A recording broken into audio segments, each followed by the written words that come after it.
Muy buenas noches, bienvenidos a Odisea. Se ha iniciado en esta fase de la política económica argentina, por distintas razones, por distintos frentes, una etapa en la cual la política, las decisiones técnicas tocan, a veces no se ve directamente esta vinculación, tocan intereses materiales, intereses concretos. Discusiones, por ejemplo, que tienen que ver con impuestos o discusiones que tienen que ver con aranceles.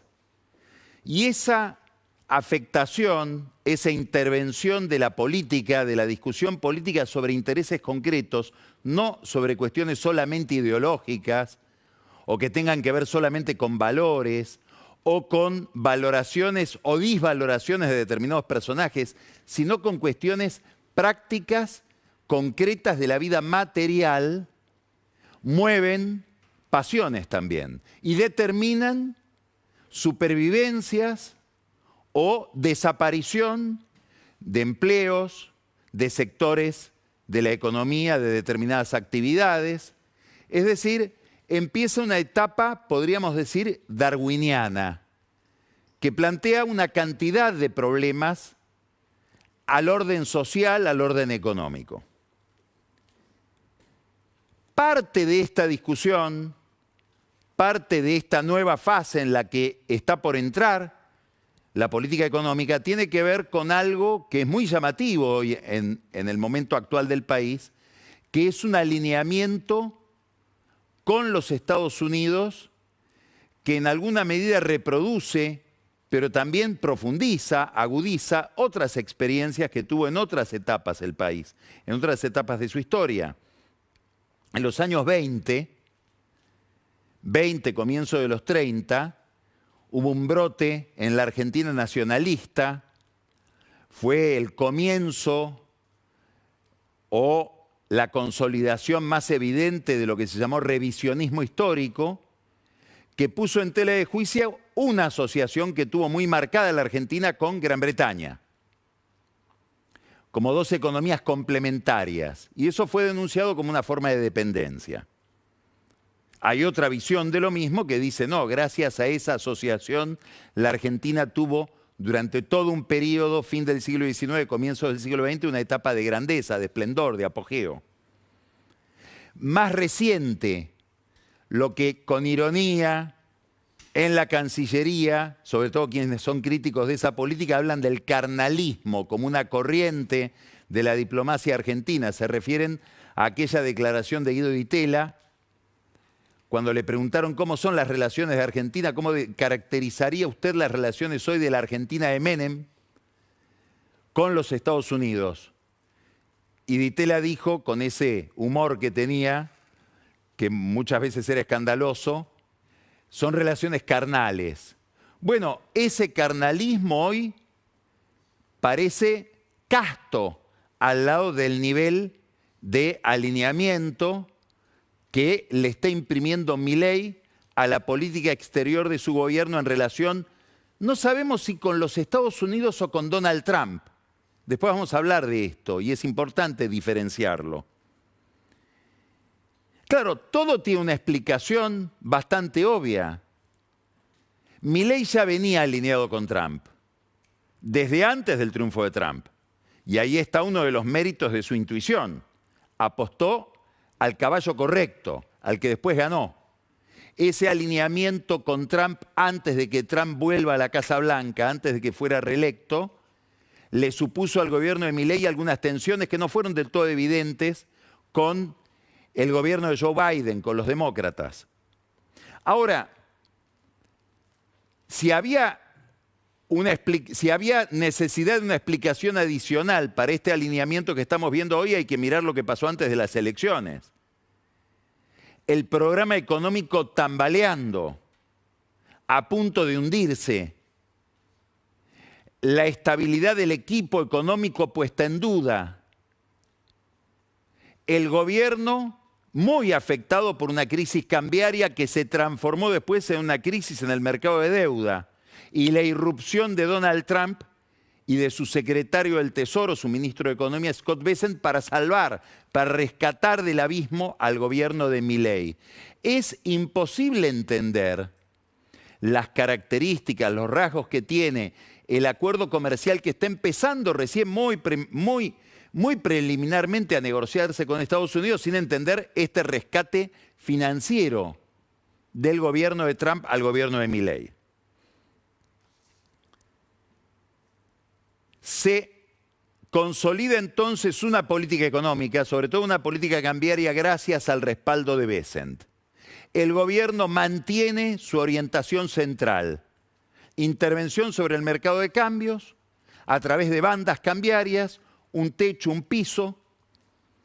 Y una pregunta: ¿qué pasaría si por algún motivo externo, nadie piensa que haya un motivo interno por este rescate o por este respaldo del Tesoro americano a la política cambiaria de Milei, pero qué pasaría si un problema internacional obligara a una disparada, provocara una disparada del dólar y hubiera que defender el techo de la banda? ¿Qué haría Bessent en ese momento?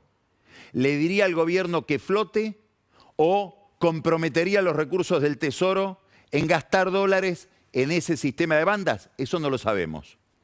Es la duda que está en un caso hipotético, en un escenario que no se presenta todavía. Ahora, hay que mirar este rescate que hace el gobierno de Estados Unidos de la política cambiaria de Milei, de Luis Caputo, de Santiago Bausili, el presidente del Banco Central, y hay que mirar otra dimensión de la misma relación económica entre Buenos Aires y Washington. Esta otra dimensión la mencionamos el lunes pasado. Quiero insistir en este tema porque es estratégico, es importantísimo, y es la posibilidad que se rumorea, entre otras cosas porque hay acuerdos de confidencialidad entre los dos ministerios, el Ministerio de Economía norteamericano y el Ministerio de Economía argentino, la posibilidad de que se constituya un fondo adicional. Al comienzo se empezó a hablar de 20.000 millones de dólares, adicionales a los 20.000 millones de dólares disponibles para intervenir en el mercado de cambios, donde intervendría en la formación de ese fondo el Tesoro de los Estados Unidos, pero también organismos multilaterales como el Banco Mundial, el BID, etc. ¿Para qué? Para despejar cualquier fantasma de incumplimiento de la Argentina en materia de deuda. Es decir, es un mensaje a los fondos, a los agentes financieros, a los bancos, a los ahorristas que compraron bonos argentinos, bonos nominados en dólares, que pueden tener algún temor de que la Argentina, el Tesoro argentino, no cumpla con ese compromiso, con ese pagaré, y ahora es el Tesoro americano el que podría, subrayo el potencial porque no lo sabemos, es una especulación, pero una especulación bastante fundada, podría decir: olvídense del riesgo argentino porque nosotros vamos a garantizar esos bonos. Estamos hablando de una novedad que, si se produce, tendría una magnitud extraordinaria.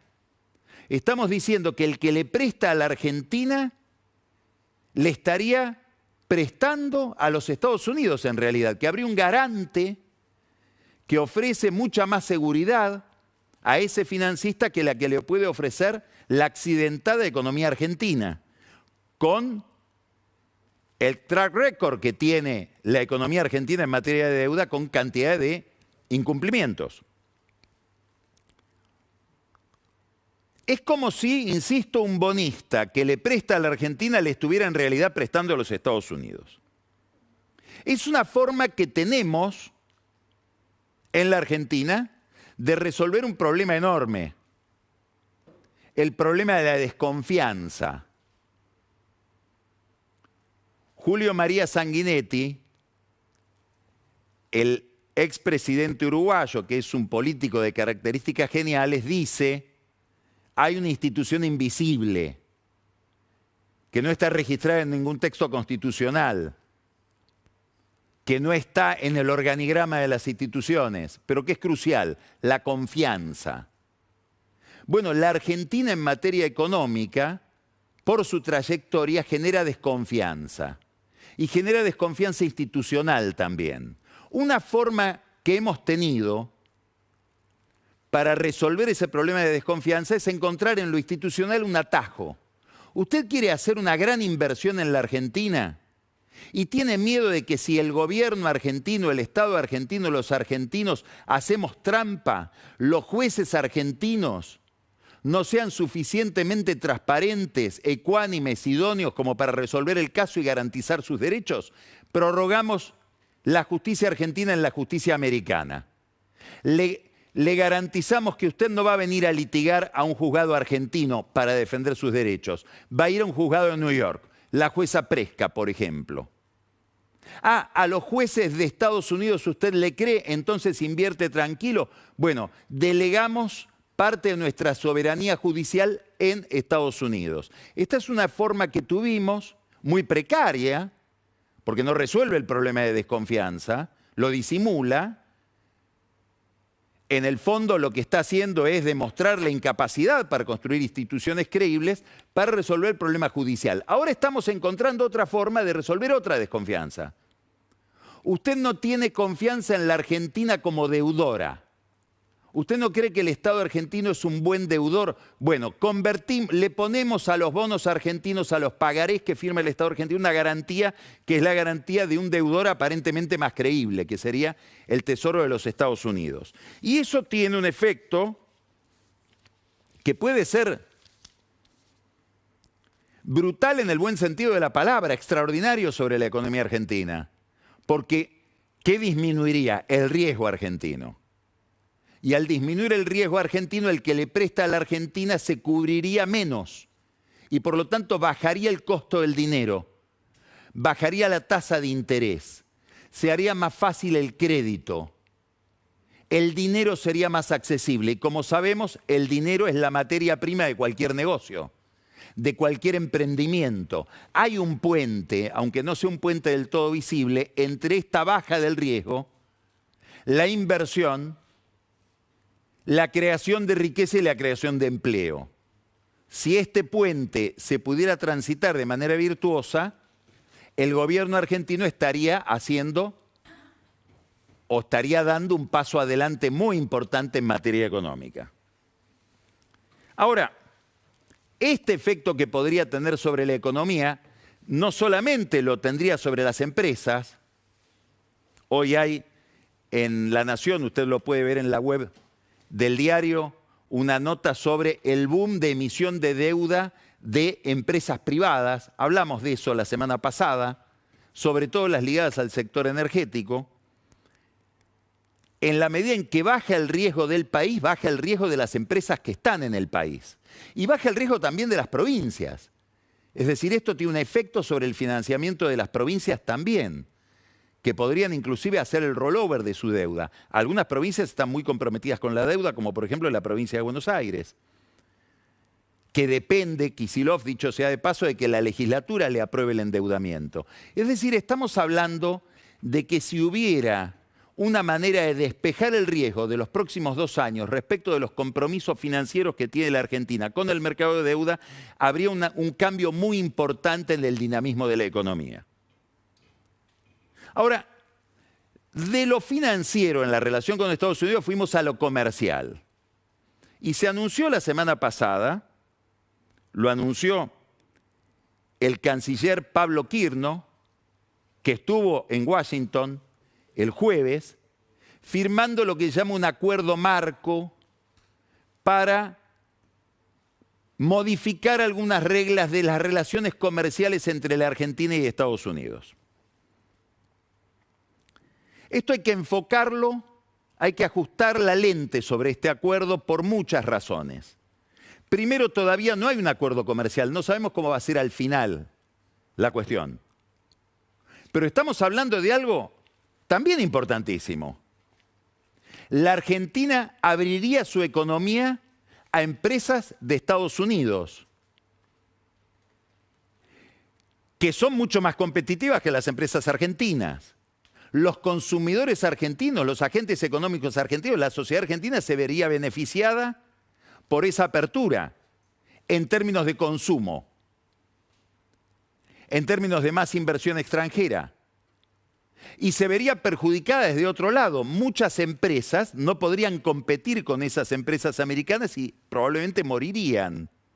Habría perdedores.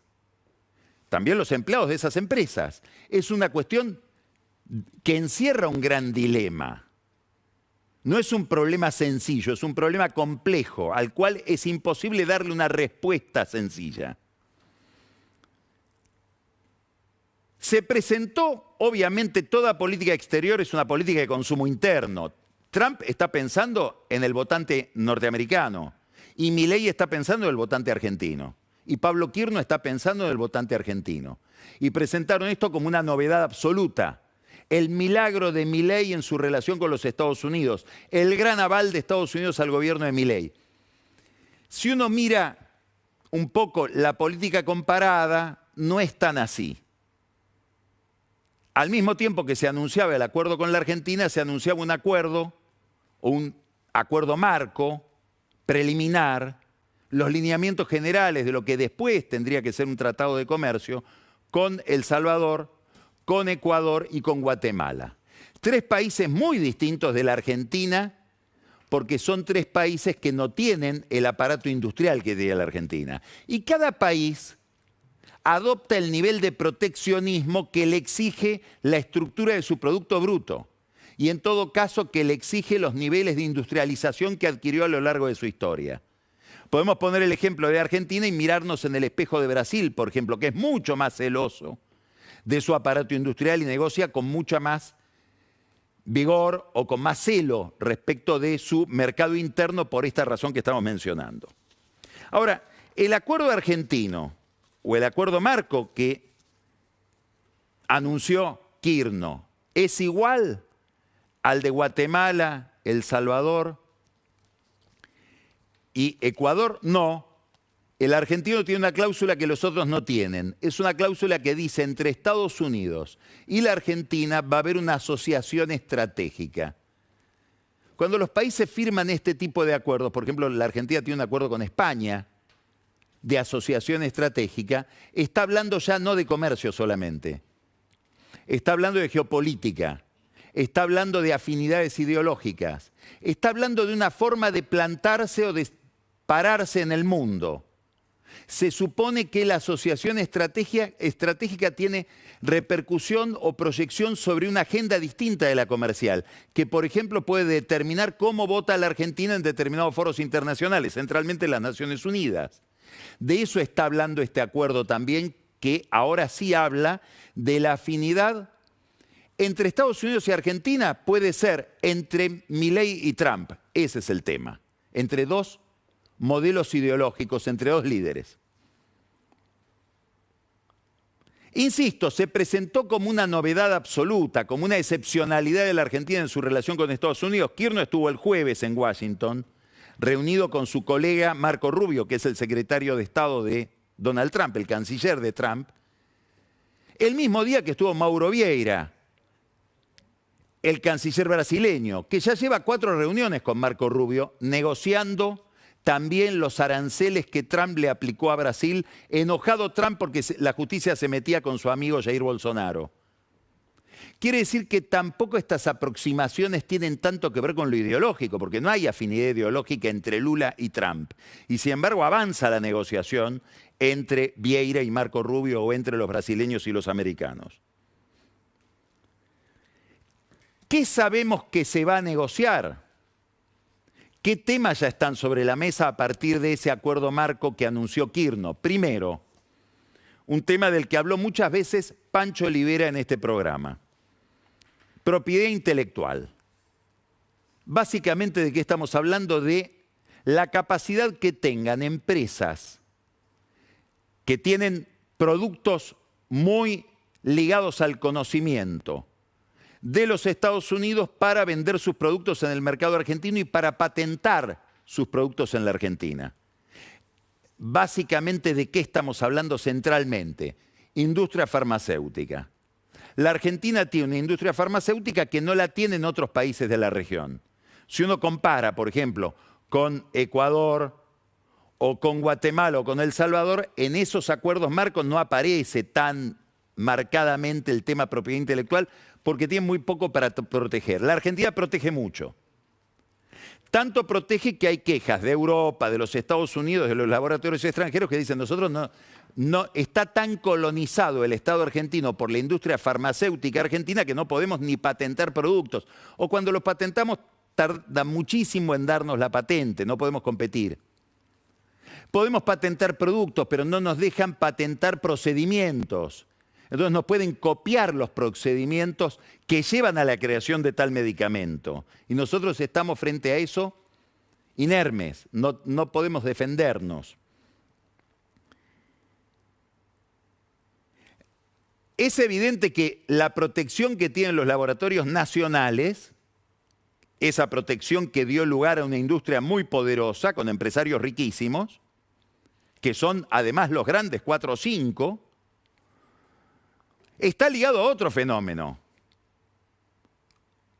que es una forma de protección también, que no tiene que ver con el régimen de patentes. Cuando hablamos del régimen de patentes, ¿de qué se quejan los laboratorios extranjeros? Nosotros inventamos una droga, inventamos un medicamento y como no hay un régimen de propiedad intelectual homologable en la Argentina, nos roban esa patente y hacen un producto los laboratorios nacionales sin invertir lo que invertimos nosotros en la investigación y el desarrollo de ese producto. Por supuesto que los laboratorios nacionales, esto lo explicó Pancho varias veces, dicen, bueno, gracias a eso hay algunos productos que son más baratos en la Argentina de lo que serían si pagáramos las patentes. Pero hay otra forma de protección que tienen los laboratorios nacionales respecto de los extranjeros. Y hoy vamos a volver a hablar de eso, que es la protección que supone las ventas al Estado. El caso de la Andes, que es un tema que hemos venido tratando y que está en los diarios, es decir, de la venta de medicamentos para personas con capacidades diferentes de la Agencia Nacional de Discapacidad, donde esos audios de español hablaron de coimas. ¿Qué nos están hablando? ¿De qué nos están hablando? De que hay una especie de colonización del Estado por parte de determinados laboratorios que no son extranjeros y que venden a través de droguerías. Y eso les da una ventaja enorme. Los contratos con el PAMI, por ejemplo. El PAMI consume el 40% de los medicamentos que se consumen en la Argentina y por lo tanto fija el precio. Estas son formas de protección, podríamos decir con una palabra elegante, para arancelarias, que no tienen que ver con el arancel, ni tienen que ver con el régimen de propiedad intelectual. Tienen que ver con la forma en que el Estado es capturado por determinados sectores industriales o económicos. ¿De qué más nos habla este acuerdo marco? Sin decir la palabra, habla de China. ¿Por qué? Y porque los Estados Unidos dicen, queremos que no se le dé ventaja en las relaciones comerciales o económicas a empresas de propiedad estatal, como son las empresas chinas. Al final de todo está el Estado. Es el tipo de capitalismo que ha desarrollado China. A pesar de que hay empresas que dicen, no, nosotros tenemos estos accionistas, se cuidan mucho de decir que son empresas estatales, por esta razón. ¿De qué más habla este acuerdo marco que anunció Kirchner? De determinado nivel de protección del trabajo, de los derechos laborales. Justamente un gobierno que lo que dice es que hay exceso de derechos laborales en la Argentina que impiden la inversión. Eso explica por qué el gobierno de Milei quiere una reforma laboral. Desde Estados Unidos dicen, queremos que haya un piso. Vamos a ponerlo en términos brutales, que no haya trabajo esclavo. ¿Por qué? Y porque se atribuye a los chinos, por ejemplo en África, realizar inversiones donde llevan personal chino y establecen relaciones laborales desprovistas de cualquier protección para el trabajador. Entonces, una forma que tiene el capitalismo norteamericano de defenderse de la competencia china es pedirle a sus socios, por ejemplo de Argentina, queremos determinado nivel de protección para los trabajadores. Hay otro tema interesantísimo porque habla de la economía actual, flujos de datos digitales. Hay toda una discusión en el mundo sobre esto. los Estados Unidos favorecen un sistema donde haya libertad total en el flujo de datos, aún los datos personales, que otros sistemas tienen garantizados. Es decir, la exposición de la intimidad de las personas. En Europa el Estado interviene. Existen protección para determinado tipo de datos que no pueden fluir libremente. Y en China, obviamente, hay restricciones en la frontera. Hay buscadores que tienen restricciones. Buscadores son Yahoo, Google. ¿Qué quiero decir con esto? Que también los Estados Unidos están impugnando el sistema de China en materia de flujo de datos, que es la materia prima hoy de toda la economía. De aquí se derivan además otras restricciones que tienen que ver con lo tecnológico, que no tienen tanta relación con la economía normal, pero sí con determinadas áreas del Estado, la defensa, por ejemplo. Ahí sí los Estados Unidos son muy cuidadosos de que no haya inversión china en la tecnología de los ejércitos, que los países ligados a Estados Unidos, amigos de Estados Unidos, aliados de Estados Unidos, por ejemplo, no puedan comprar aviones de guerra de los chinos, como pasó con la Argentina, que decidió no comprar a China y comprarle a Estados Unidos los famosos F-16. ¿Qué pasa con determinadas inversiones estratégicas, como la de un puerto de abastecimiento de flotas navales en Ushuaia? ¿No? China no tiene que entrar ahí. Mensaje americano. Lo mismo pasa con la hidrovía, por eso hubo toda una discusión sobre los pliegos de licitación del control de la hidrovía. Digamos, estamos hablando de temas de seguridad y de estrategia logística que se piensan a la luz de una hipótesis que puede no realizarse nunca, pero que está presente en las cancillerías y en los del Ministerio de Defensa. ¿Qué pasa si un día hay una guerra?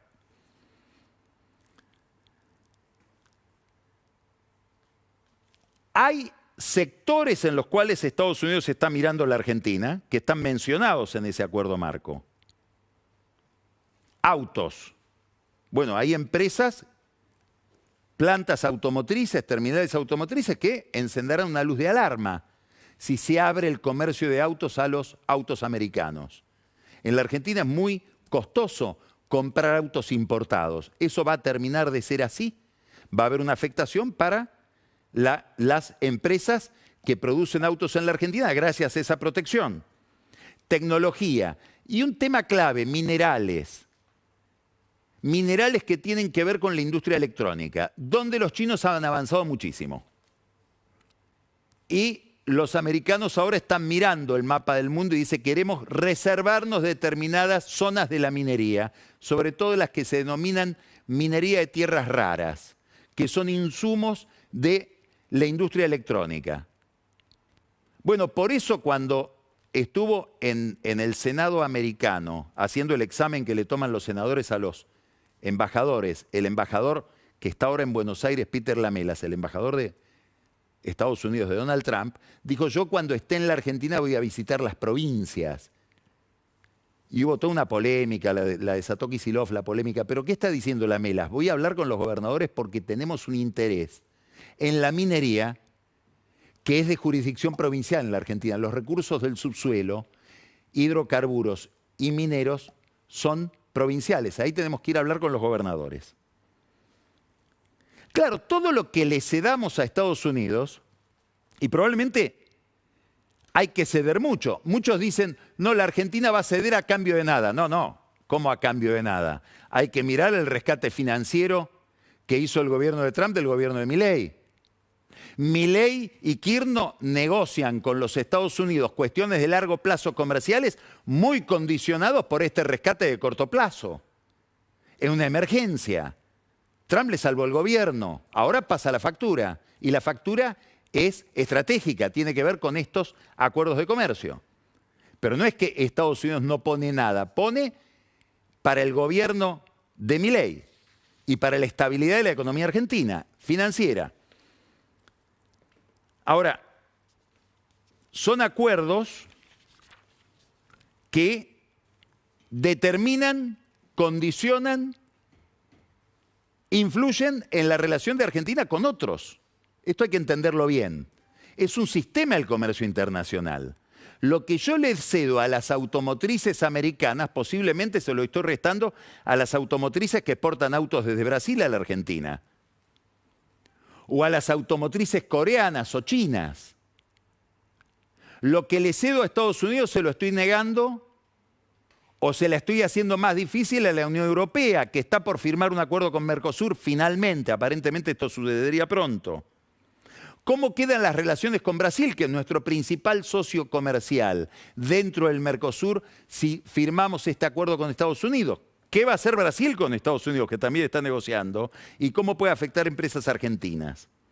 De hecho, acá hay un tema, por ejemplo, con la carne, que afecta a una gran empresa brasileña, que es la empresa de los Batista, el principal frigorífico del mundo. Los Batista, que fueron empresarios claves en que se descongele la relación entre Lula y Trump porque financiaron la campaña de Trump. Todo esto se da en un contexto político donde la figura de Donald Trump es una figura doméstica para la Argentina.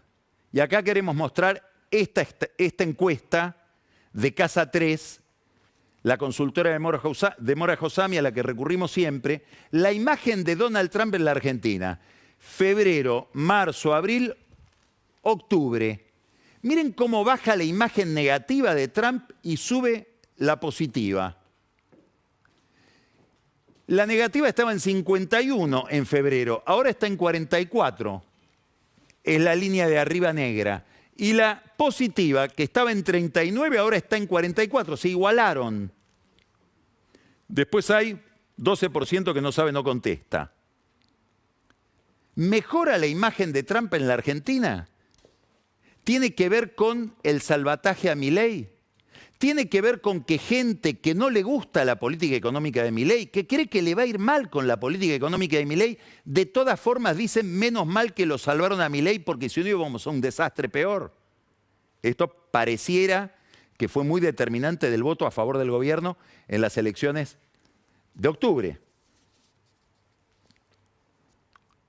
Esta imagen de Trump tiene que ver con una derechización del electorado en toda la región. Tiene que ver en algo con las elecciones de ayer en Chile. Después Ana Iparraguirre nos va a analizar esas elecciones donde quedaron instalados para el balotaje Janet Jara, de la izquierda, una comunista moderada ligada a Bachelet, que ahora está buscando el voto de centro, que salió a criticar a Boric, y el más competitivo de la derecha, que es José Antonio Kast, muy de derecha, pero moderado si se lo compara con Johannes Kaiser, que es directamente pinochetista y que ayer no entró al balotaje, perdió. Bueno, muchos analistas, muchos encuestadores dicen va a terminar ganando Kast la elección. Tiene que ver con esto. Tiene que ver con que también la imagen de Trump mejora y hay un clima ideológico derechizado en toda la región. ¿Influye Milei en la elección chilena? Interesante otra dimensión del problema. Antes de llegar al poder de nuevo, fue tapa de The Economist, Trump dijo algo que es difícil escuchar en inglés. Son frases que uno ha escuchado más, lamentablemente, en español, del populismo latinoamericano, el caudillismo latinoamericano o español. Voy a hacer una dictadura republicana al comienzo, dijo Donald Trump. Un gobierno personal. Y estas modificaciones de aranceles que produjo, hay que entender qué ha hecho Trump. Trump dice, vamos a hacer América grande de nuevo. ¿Cómo? Vamos a patear el tablero. Modificamos los aranceles con todo el mundo. Creamos problemas económicos y comerciales con todos los países. ¿Para qué? Para llamar a negociar. Y ahora nos sentamos en la mesa y negociamos uno por uno. También con la Argentina, con Brasil, con Europa, con Canadá, básicamente con China. Ahora, ¿quién lo hace eso? Donald Trump. ¿Qué quiere decir esto? Es el señor Trump que no tiene atribuciones para hacerlo. Esto es interesante. ¿Por qué? Porque la modificación de aranceles comerciales, es decir, las relaciones comerciales de Estados Unidos con el mundo, la Constitución de los Estados Unidos se la asigna al Congreso. Por eso estas medidas que toma Trump, arancelarias, que son las que explican este acuerdo marco que se está firmando con la Argentina, son materia de discusión en la Corte de Estados Unidos. El 5 de noviembre hubo una sesión en la Corte, una audiencia para empezar a tratar este problema. Y los que conocen la Corte americana dicen que en marzo se va a terminar resolviendo en contra de Trump. Quiere decir que este esquema arancelario, estos acuerdos comerciales, están un poco atados con alambre. Trump dice, no estoy negociando aranceles, no estoy modificando aranceles, estoy tomando medidas a las que sí me autoriza la ley, que son de emergencia económica. Bueno, pero las medidas de emergencia económica hay que justificarlas individualmente, cada una. Y lo que está pasando acá es una reforma general de aranceles. Es decir, esto que firma Kirchner no sabemos qué destino va a tener al final en los Estados Unidos. Si va a estar Trump autorizado o no para llevar adelante esto que está firmando con la Argentina, con Ecuador, con El Salvador, con Guatemala, con Brasil, etc. Ahora, ¿por qué son facultades del Congreso? Porque los senadores de los Estados Unidos dicen, hay empresas que con estas modificaciones arancelarias, si modificamos los niveles de protección, pueden verse afectadas. Y yo quiero representar a las empresas de mi Estado y quiero representar al nivel de empleo de mi Estado. Por eso no queremos que el presidente tenga estas atribuciones y queremos preservarlas para el Congreso. En la Argentina va a pasar lo mismo. Acá hay una pregunta importante. Los gobernadores que tienen industria automotriz en su provincia, por ejemplo, Yarlora en Córdoba, los que tienen minería, ¿van a tolerar generosamente estas decisiones de Milei en relación con Trump o van a poner una cuestión en el Congreso? Una pregunta más concreta. La discusión que se abre ahora en el Congreso por el presupuesto, ¿va a verse afectada por estos anuncios del canciller Kirchner? ¿Por gobernadores que van a defender intereses de las empresas y de los empleados de su provincia frente a la amenaza de una apertura? Que podría hacer que muchas de esas empresas no puedan competir. Es una pregunta importante, porque en toda discusión comercial, internacional, como dijimos al comienzo, hay ganadores y perdedores. Está totalmente relacionado el acuerdo con Estados Unidos con lo que va a pasar en el Congreso. Ahí en el Congreso hay que mirar a las nuevas figuras de un nuevo esquema de poder que hay en la Argentina.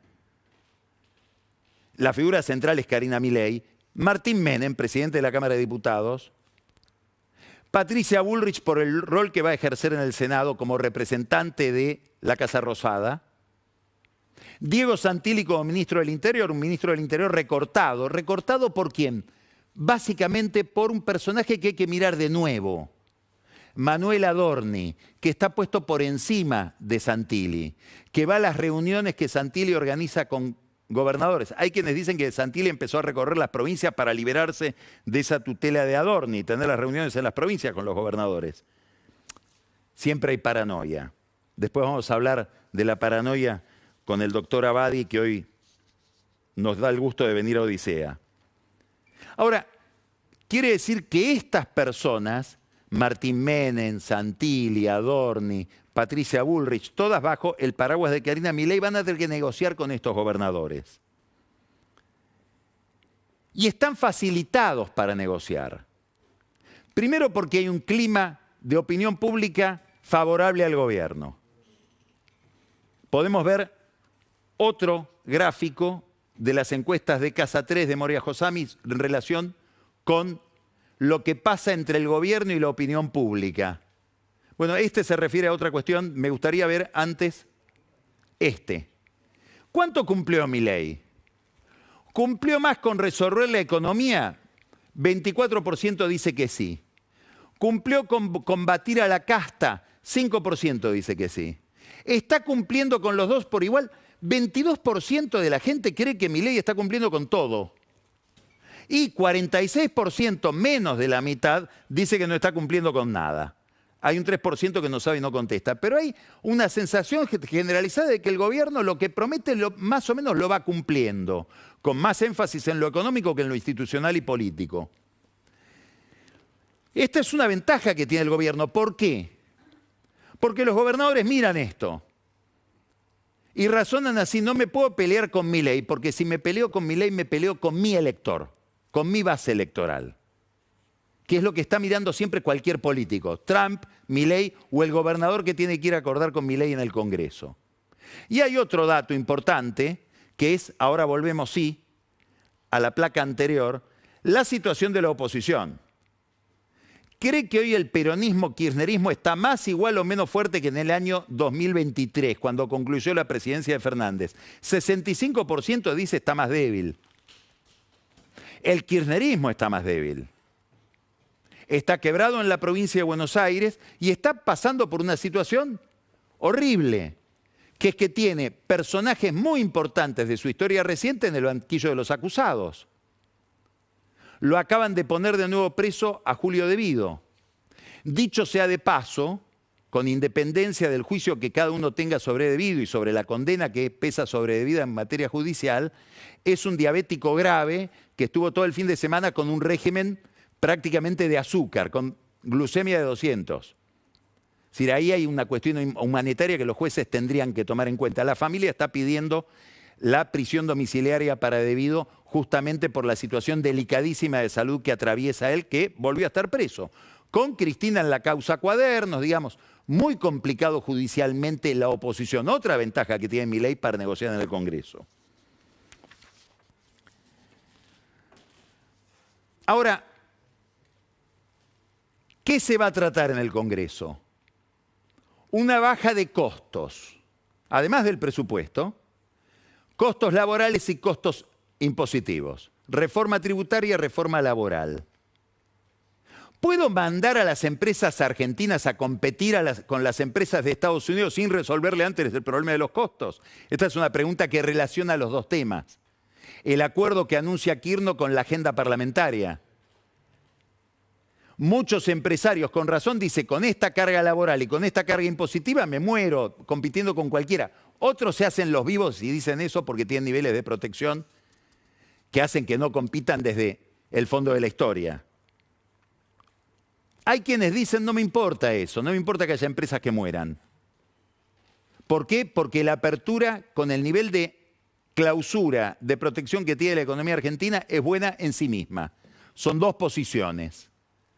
En Europa lo que hubo para la apertura fue una transición, financiada por Alemania.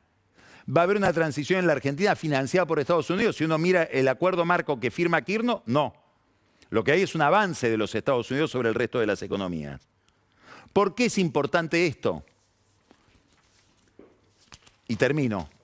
Porque para el gobierno de Milei en materia económica, al final de todo, un gobierno que promueve un plan de estabilización pro mercado, un gobierno que quiere introducir a la Argentina más decididamente en el capitalismo, es decir, un gobierno que se mira en el espejo de Menem o en el espejo de Macri, mirándose en ese espejo tiene que resolver esta pregunta: ¿va a crear con su política económica o va a destruir empleo? Esta es la pregunta que está detrás del acuerdo con Estados Unidos, de la baja del riesgo país eventual, si es que se produce esta solución para el problema de la deuda. Es la pregunta que está detrás de la agenda parlamentaria, tributaria, laboral, que están discutiendo desde la Casa Rosada con los gobernadores. Vamos a empezar Odisea. Tenemos varios temas muy interesantes. Pancho Olivera va a volver sobre el tema de negocios, política, fútbol, finanzas. Estafas millonarias con la compra-venta de dólares cuando la compra-venta de dólares estaba prohibida. El caso de Surfinanzas, de Pichirilo y Ariel Vallejos, y cómo eso toca a la AFA y toca un personaje central dentro de la AFA. Pablo Tobillino, el tesorero de Chiquitapia. Muy ligado a Massa, muy ligado al gobernador Gerardo Zamora de Santiago del Estero. Daniel Vilota, una guerra peronista en Tucumán centrada en un problema: La justicia que dispuso abiertamente la censura de la prensa. ¿Qué hay detrás de esa decisión irracional de una provincia que, como sabemos, deja muchísimo que desear en materia institucional? Ana Iparraguirre, ya anuncié, va a ponernos sobre la mesa la elección de Chile y la va a analizar con vistas al balotaje que viene. Y Camila Perochena va a poner el ojo sobre un libro de Santiago Gerchunov, que vive en España, y es un libro que cuestiona una calificación que se hace muy habitualmente. Si es de derecha, es fascista. ¿Qué significa fascismo? ¿Qué significa derecha fascista? ¿Estas derechas que estamos viendo son fascistas?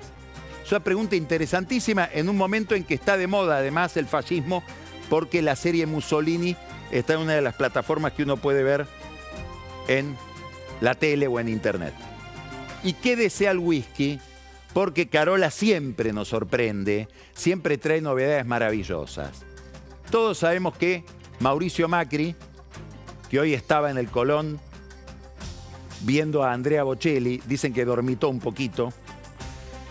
Mauricio Macri escribió Franco, el libro sobre su padre. Lindo tema para el doctor Abadi, los padres. Carola descubrió los primeros manuscritos de un hijo que también escribe sobre su filiación. No es Macri sobre Franco. Serían los manuscritos todavía secretos, pero para Carola no hay secreto, de Máximo Kirchner sobre CFK, su mamá. Vamos a empezar Odisea. Estas son nuestras redes sociales, X, Instagram, TikTok. Ahí nos puede ver o nos puede hablar. Empezamos Odisea. Vamos a hablar con el doctor José Eduardo Abadi, que acaba de presentar un libro referido a sí mismo, una especie de autorretrato o autobiografía, La curiosidad al diván. Empezamos Odisea.